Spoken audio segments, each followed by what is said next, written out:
Good morning students, I am Dr. Priyanka Balaram and welcome to my YouTube channel Royal Educational Services।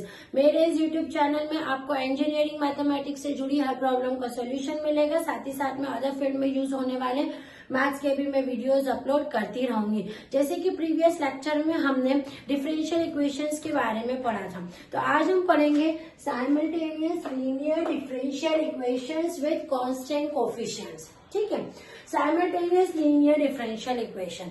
तो linear differential equation का meaning आपको पता ही है कि वो डिफरेंशियल इक्वेशन जिसमें दो वेरिएबल होते हैं, एक इंडिपेंडेंट वेरिएबल होता है और एक डिपेंडेंट वेरिएबल होता है। ठीक है, इंडिपेंडेंट वेरिएबल और डिपेंडेंट वेरिएबल। अब यही जो डिफरेंशियल इक्वेशन है, इनके सेट्स मिलकर आपकी साइमल्टेनियस डिफरेंशियल इक्वेशन बनते हैं। मतलब एक और उससे एक और साथ में होगी तो वो क्या हो जाएगा, set of simultaneous differential equation means set of linear differential equation which form the simultaneous linear differential equation। अब simultaneous differential equation मतलब ये है कि आपको दो equations के सेट मिलते हैं, ठीक है, जिसमें एक इंडिपेंडेंट वेरिएबल होगा और दो डिपेंडेंट वेरिएबल्स होते हैं, है ना। वो इंडिपेंडेंट वेरिएबल मान लो t है, तो आपके डिपेंडेंट वेरिएबल कौन से होंगे, उसमें x एंड y वेरिएबल्स होंगे। अब ये जो आपके इंडिपेंडेंट वेरिएबल है, इन दोनों की जो ये आपके जो डिपेंडेंट वेरिएबल है x एंड y, इन दोनों की जो वैल्यू डिटरमाइन आपको करनी है, वो मेथड को आप क्या बोलते हो, simultaneous linear differential equation with a constant coefficient. ठीक है, तो जो मैंने अभी बोला वही चीज मैं यहाँ लिख रही हूँ कि हमारे पास में एक इंडिपेंडेंट वेरिएबल है t। ठीक है, तो मैं लिख रही हूँ लेट t बी इंडिपेंडेंट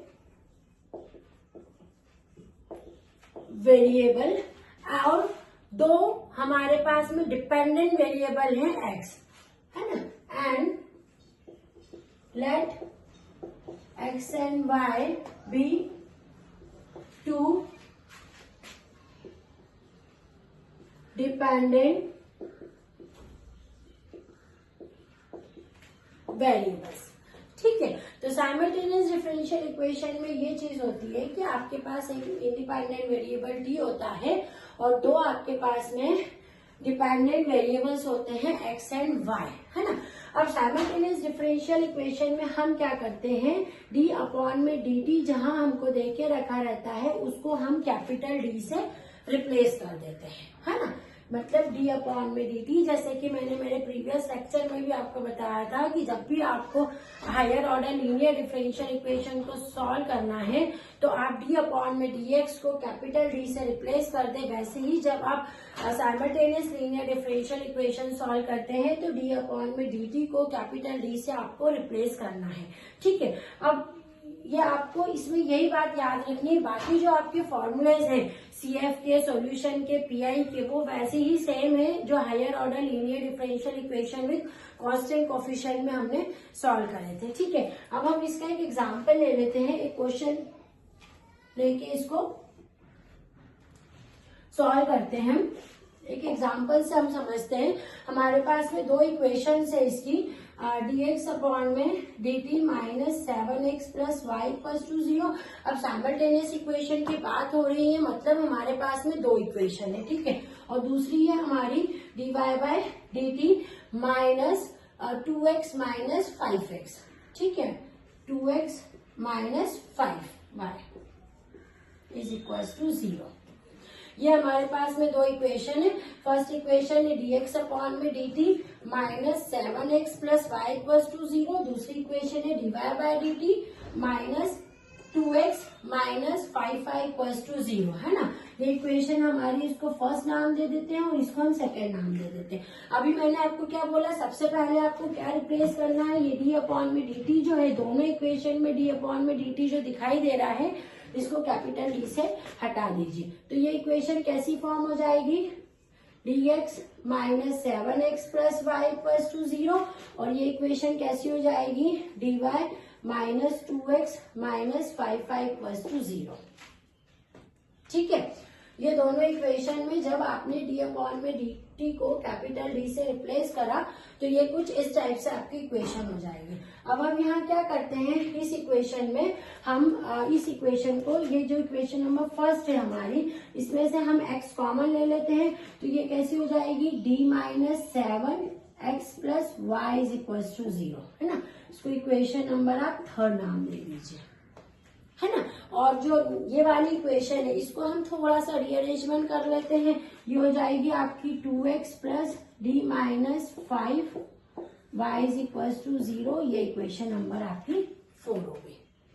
ठीक है, अब ये जो दोनों इक्वेशन है, इक्वेशन नंबर थर्ड और इक्वेशन नंबर फोर्थ, इन दोनों इक्वेशन को हमको सॉल्व करना पड़ेगा। अब सॉल्व करने के लिए हम क्या करते हैं, एलिमिनेशन मेथड का यूज करते हैं, है ना। तो on solving equation 3 and equation 4 by elimination method, है ना। यदि हम इक्वेशन थर्ड में यहाँ पर देखिए d-5 का यदि इसमें मल्टीप्लाई कर दिया जाए और इसको माइनस कर दे तो y वाली टर्म जो है वो यहाँ से इलिमिनेट हो जाएगी, है ना। तो वही चीज मैं यहाँ पर कर रही हूँ, है ना। इसको मल्टीप्लाई कर रही हूँ d-7 into d-5x plus d-5y is equal to 0, है ना। और ये इक्वेशन मैं ऐसे ही लिख रही हूँ 2x plus d-5y is equal to 0। अब मैं इसको माइनस कर दूंगी तो ये क्या हो जाएगा, माइनस और ये प्लस, तो ये दोनों आपस में कैंसिल हो जाएंगे, y एलिमिनेट हो जाएगा। आपके पास में क्या बचेगा, d-7 d-5x plus 2x is equal to 0। ठीक है, plus 2x is equal to आपका 0 बचेगा। अब इस इक्वेशन को हम ओपन कर लेंगे तो ये इक्वेशन कैसी हो जाएगी आपकी, d² माइनस इसका अंदर मल्टीप्लाई कर देंगे पूरे में तो d² minus 12d plus 37x is equal to 0, है ना। तो ये पूरी मेरी इक्वेशन हो गई डी के फॉर्म में। अब मैंने आपको क्या बताया था कि जब भी आपके पास में डी के फॉर्म में इक्वेशन आती है तो इसकी ऑक्सिलरी इक्वेशन को क्रिएट किया जाता है, ऑक्सिलरी इक्वेशन बनाई जाती है। वो ऑक्सिलरी इक्वेशन में हम क्या करते हैं, डी को एम से रिप्लेस करते हैं तो ये होता है m² minus 12m plus 37 is equal to 0। तो हमारी ऑक्सिलरी इक्वेशन बनी यहाँ पर m² minus 12m plus 37 is equal to 0। अब क्या करेंगे, आपको इसकी m की वैल्यूज निकालनी है, यानी m के जो रूट्स है वो फाइंड करने हैं, है ना। तो इसके आपने रूट्स फॉर्मूला मेथड आप लगाएंगे, इसके रूट्स आपके निकलेंगे m is equal to 6 plus minus i, imaginary roots आ रहे हैं इसके, ठीक है। अल्फा प्लस आई बीटा वाला जो फॉर्म है, अल्फा प्लस माइनस आई बीटा का जो फॉर्म है कॉम्प्लेक्स रूट वाला है, उसका जो CF का सॉल्यूशन है जो मैंने आपको अपने प्रीवियस लेक्चर में लिखाया था वो इसके अंदर यूज होगा, है ना। तो इसका जो सॉल्यूशन निकलेगा, इट्स सॉल्यूशन इज, चूंकि ये कैसी है, x के फॉर्म में, y वाली टर्म कट गई थी तो क्या होगा, यहाँ x होगा। हाँ, अब e to the power alpha x, है ना, तो क्या हो जाएगा e to the power 6t, क्योंकि t के फॉर्म में चल रही है ना, c1 cos t plus c2 sin t। ये हमारा इस इक्वेशन का जो है वो सॉल्यूशन हो गया। अब हम क्या करेंगे, हमको क्या चाहिए, y की वैल्यू निकालनी है, जो हमने यहाँ y की वैल्यू अभी निकाल रहे हैं, है ना। तो हम क्या करेंगे, यहाँ पर हमारे पास क्या है, dx/dt भी देके रखा है, ये x के फॉर्म में है तो आपको क्या निकालना है, यदि y के फॉर्म में आती है तो dy/dt निकालेंगे, यदि x के फॉर्म में आती है तो dx/dt निकालेंगे। इसका dx/dt निकाल लेंगे, मतलब इसको t के रिस्पेक्ट में हम डिफरेंशिएट कर देंगे। अब t के रिस्पेक्ट में डिफरेंशिएट करेंगे इसको तो आपको क्या लगाना पड़ेगा, प्रोडक्ट रूल लगाना पड़ेगा, ठीक है। तो हम इसमें लगाते हैं, पहला c1 cos t plus c2 sin t, समझ में आ गया ना। ये first function differentiation of second, है ना। तो इस first function differentiation of second, इसका डिफरेंशिएशन क्या, e टू द पावर 60, तो 6 आगे आ गया e टू द पावर 60 और ये ऐसे ही रह गया, ठीक है। फिर इसको ऐसे लिख देंगे plus e to the power 60। अब इसके डिफरेंशिएशन हम लगाएंगे तो कॉस का होता है माइनस साइन, तो C1 sin t plus C2 cos t। ठीक है, तो ये किसकी वैल्यू निकालनी मैंने पूरी, dx बाय dt की ये मेरी वैल्यू पूरी निकल गई है ना। अब dx बाय dt की वैल्यू आपके पास निकल गई, आपके पास में x की वैल्यू है, तो ये वैल्यू आप उठा के किस में रख देंगे, इक्वेशन नंबर फर्स्ट में रख देंगे, है ना। तो put value of x and dx by dt in equation number 1। Equation number 1 में आपने इसकी वैल्यू रख दी। इक्वेशन नंबर 1 में आप इसकी पूरी वैल्यू सब्स्टिट्यूट कर देंगे। अपन कर देते हैं यहाँ पर 6 e to the power 60 C1 cos t plus C2 sin t plus e to the power 60 minus C1 sin t plus C2 cos t, है ना, माइनस 7। और x की वैल्यू कितनी है यहाँ पर, e 60 C1 cos t plus C2 sin t plus y is equal to 0। ये मैंने क्या करा है, दोनों वैल्यू उठा के इक्वेशन नंबर 1 में इसको रख दिया। इक्वेशन नंबर 1 में ये दोनों वैल्यूज हम जब रख देंगे तो जो हमारी इक्वेशन है उसको आपको सॉल्व करना है। यहाँ रखने के बाद इसको सिंप्लीफाई करना है। सिंप्लीफाई कर लिया आपने, आपको y की वैल्यू ऑटोमेटिक यहाँ से मिल जाएगी।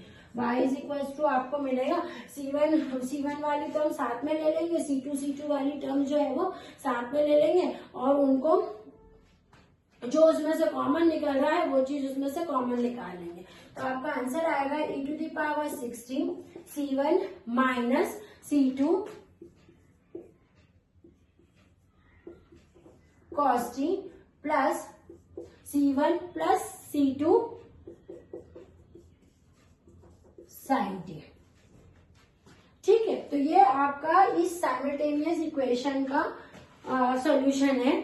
करा है हमने क्या, एक बार इसको फिर से रिकॉल कर लेंगे। आपको दो इक्वेशन दी हुई रहेगी, आपको क्या करना है, d अपॉन में dt की जगह कैपिटल D का यूज करना है। ये आपने कैपिटल D करा तो फर्स्ट इक्वेशन आपकी कैसी हो जाएगी, dx minus 7x plus y। ठीक है, अब यहाँ से x बाहर निकाल लो तो d माइनस 7 ब्रैकेट के बाहर x plus y equals to 0। दूसरी इक्वेशन सेम उठाएंगे, उसमें भी हम देखेंगे कि भैया क्या जो है वो कॉमन निकल सकता है। कॉमन निकल सकता है यहाँ से, देखो dy और ये 5 है तो और ये माइनस 2x यहीं पर रहेगा, तो ये माइनस 2x लिखा है, ये dy माइनस 5 है, तो ये इक्वेशन नंबर 3 है और ये इक्वेशन नंबर आपकी 4 है। अब ये जो दोनों इक्वेशन है ना, ये इक्वेशन नंबर 3 और इक्वेशन नंबर 4, इसको हम इलिमिनेशन मेथड लगाते हैं क्योंकि हमको साफ यहाँ दिख रहा है कि यहाँ पर y के साथ d माइनस 5 का कोफिशिएंट है। यदि यहाँ पर मैं d माइनस 5 का मल्टीप्लाई कर दूं, इक्वेशन नंबर 3 में यदि मैं मल्टीप्लाई कर दूं और उसको सब्ट्रैक्ट कर दूं तो मेरी y वाली टर्म जो है वो इलिमिनेट हो जाएगी। सेम चीज मैंने यहाँ पर करी है, y वाली टर्म जो है वो इलिमिनेट हो गई है। इलिमिनेट होने के बाद में मुझे एक क्वाड्रेटिक इक्वेशन मिल रही है जो कि d के फॉर्म में है। मुझे d के फॉर्म में इक्वेशन जो मिली थी उसकी मैंने ऑक्सिलरी इक्वेशन बनाई है। ऑक्सिलरी इक्वेशन के लिए मुझे इस d को स्मॉल m से रिप्लेस करना है। यही आपकी मेथड है। आपने जब भी डिफरेंशियल इक्वेशन को सॉल्व करना है आपको ध्यान में रखना है कि d अपॉन में dx को कैपिटल D से रिप्लेस होगा और जैसे ही कैपिटल D में इक्वेशन आपकी कन्वर्ट हो जाती है तुरंत आप उसको कैपिटल D को स्मॉल m से रिप्लेस कर दें और फिर उस क्वाड्रेटिक इक्वेशन को सॉल्व करके m की वैल्यूज निकालें। ये m की जो वैल्यूज होती हैं ये रूट्स कहलाते हैं। इन्हीं रूट्स के नेचर के हिसाब से आपकी डिफरेंशियल इक्वेशन का जो सॉल्यूशन है वो डिसाइड होता है। जैसे कि यहाँ पर मुझे इक्वेशन मिली थी m² माइनस 12m प्लस 37। ठीक है, अब ये 37 देख के ही मुझे समझ में आ गया था कि इसके सिंपल फैक्टर नहीं होंगे, तो मैंने क्या करा, इसमें फॉर्मूला लगाया। फॉर्मूला आप सभी को मालूम है, minus b plus minus under root of b square minus 4ac upon में 2a। क्वाड्रेटिक इक्वेशन को सॉल्व करने का, फैक्टर निकालने का श्रीधराचार्य वाला हमारा फॉर्मूला है। ये फॉर्मूला आप इसमें लगाएंगे तो आपको इसके रूट्स मिलेंगे, जिनका फॉर्म क्या होगा, अल्फा प्लस आई बीटा के फॉर्म में होगा, यानी कॉम्प्लेक्स रूट्स के फॉर्म में होगा। कॉम्प्लेक्स रूट का है तो कॉम्प्लेक्स रूट का जो CF का फॉर्मूला होता है वो क्या होता है, y equals to e to the power alpha x C1 cos beta x plus C2 sine beta x. मैंने आपको हमेशा बताया है, अभी तो मैं यहाँ लिख रही हूँ, लेकिन जब भी आप सॉल्यूशन करते हैं तो आपको जो भी फॉर्मूले आप यूज कर रहे हैं उनको ब्रैकेट में साइड में वहां मेंशन करें। इससे नंबर मिलना बहुत इजी हो जाता है, मार्किंग अच्छी होती है। ठीक है, आपने अब आपको आपने x के फॉर्म में रख दिया, x के फॉर्म में ही सॉल्यूशन निकलेगा क्योंकि आप y को एलिमिनेट कर चुके हैं। ठीक है, तो आपने x मिल गया। अब आपको x मिल गया है तो आपको ये ध्यान रखना है कि मुझे इसको t के रिस्पेक्ट में डिफरेंशिएट करना है, क्योंकि यहाँ पर मेरे पास में dx बाय dt है। ठीक है, तो आपने इसको t के रिस्पेक्ट में डिफरेंशिएट किया तो ये पूरा एक्सप्रेशन आपको मिलेगा। डिफरेंशिएशन करेंगे तो भी आपको ध्यान रखना है कि आप integration by part, by product लगा रहे हैं। फर्स्ट फंक्शन डिफरेंशिएशन प्रोडक्ट लगा रहे हैं, first function differentiation of second plus second differentiation of first. ठीक है, ये मेरे प्रीवियस लेक्चर में आपको पूरी मेथड उसकी मिलेगी। डिफरेंशिएशन और इंटीग्रेशन बाय पार्ट्स के बहुत सारे क्वेश्चंस उसमें हैं। ठीक है, अब आपने इसको डिफरेंशिएशन लगा दिया बाय पार्ट करके तो आपके पास में x और dx बाय dt दोनों की वैल्यू आ जाती है। ये दोनों की वैल्यू उठा के आपको इक्वेशन नंबर फर्स्ट में रखना है। जब आप इस इक्वेशन नंबर फर्स्ट में ये वैल्यूज रखेंगे तो आपको मिलेगी y की value which is the solution of your given simultaneous differential equation. ठीक है, तो ये हमारी पूरी साइमल्टेनियस डिफरेंशियल इक्वेशन की मेथड थी। आप इसको नोट डाउन कर लेंगे।